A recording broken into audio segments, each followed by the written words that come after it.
두드러기는 흔한 피부 질환 중에 하나이고요. 아이들에게 발생하는 소아두드러기도 흔한 피부 질환입니다. 소아두드러기, 급성두드러기인지 만성화될 가능성이 있는지 예후를 잘 살펴서 상황에 맞는 적절한 치료가 필요합니다. 어느 날 갑자기 아이에게 두드러기가 나타났다면 소아두드러기죠. 이때 가장 우선적으로 해볼 일은 새롭게 먹은 약은 없는지, 아니면 환경이나 기타 등등 자극에 의해서 발생한 급성 두드러기인지 파악을 해야 합니다. 특히 아이들 두드러기는 항생제나 예방접종 같은 약물에 대한 반응으로 종종 나타나기도 하는데, 이런 경우는 피부에 보습해주고 심하면 항히스타민제를 며칠간 복용하면 호전이 되니 너무 걱정하지 않으셔도 됩니다. 그 다음은 한의학적인 치료가 필요한 소아두드러기인데요.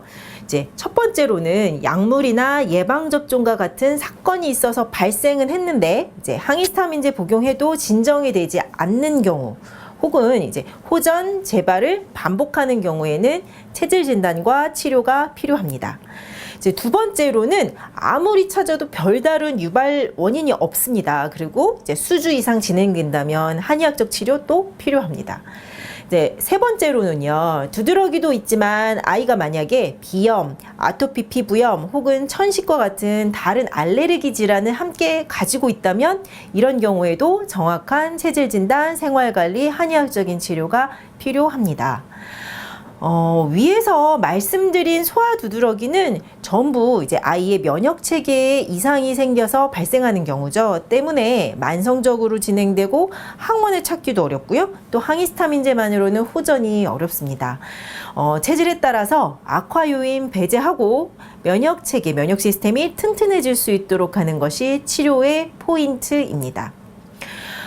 소아두드러기, 그 다음은요, 치료와 호전을 위해 도움이 될 수 있는 팁을 말씀드려 보겠습니다. 첫 번째로는요, 두드러기 생활일지 작성하는 거죠.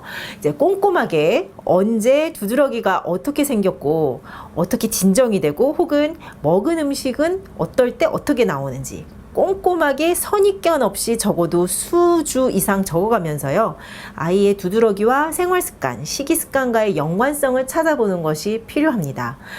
특히나 알레르기 테스트 했는데 나 별다른 원인 없대요 라고 말씀하시는 분이라면 반드시 이렇게 식이, 생활일지 편견 없이 장기간 작성해 보기를 권해드립니다. 알레르기 테스트에도 찾지 못한 두드러기와 생활과의 연관성은 분명 찾을 수 있을 겁니다. 두 번째로는요, 소아두드러기가 오래되면 부모님 마음 급해집니다. 그러면서 면역력을 높여야 해 라고 하며 여러 가지 몸에 좋다는 거 귀가 얇아지게 되죠. 홍삼이다, 유산균이다, 비타민이다, 기타 등등 몸에 좋다니 면역력을 높여줘야 한다고 무분별하게 복용했던 이런 건강기능식품들이 오히려 두드러기 악화시킬 수도 있습니다. 따라서 체질을 모른다면 오히려 음식 이외의 기타 약물이나 영양제 등은 차라리 주지 말 것을 권해드립니다. 가장 안전한 방법은 물만 충분히 좀 먹게 해주시고, 그런 것들이 가장 건강한 방법이겠죠. 소아두드러기요, 급성인지 만성으로 진행될 만한 상황인지 잘 지켜보는 것이 중요합니다.